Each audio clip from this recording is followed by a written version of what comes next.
وعدا علیہ حقا فی التوراۃ والانجیل والقرآن صدق اللہ العلی العظیم صلوات بر محمد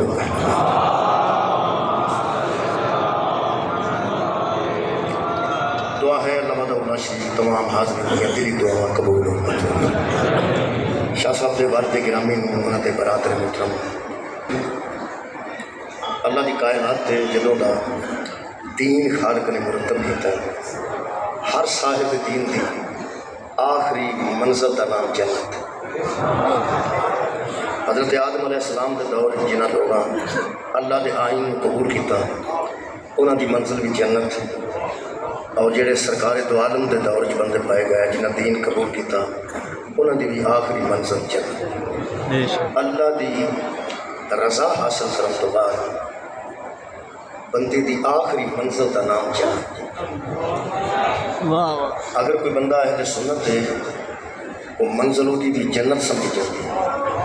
اگر کوئی بندہ شیعہ ہے تو اپنی منزل جنت ہی قرار دیتا ہے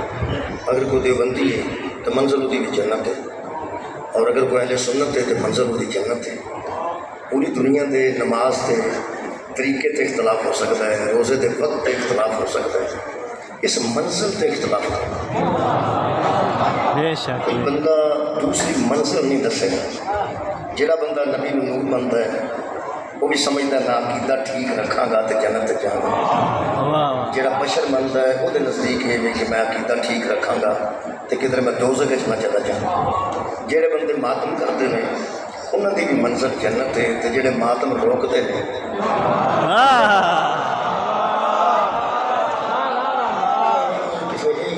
کہ اس کام میں روکو گے اللہ تمہیں جنت نصیب کر دے حضرت عباس دی حاضری پکان والے بھی جنت دے متمنی نہیں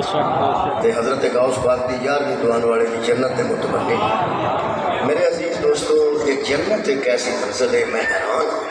اتنے اختلاف نے کہ بندے ایک دوسرے کو کافر قرار دے ہیں لیکن آخری منزل سارے کی جنت ہے میں سوچنا وہ حسنین کی جاگیر کیسی ہو گئی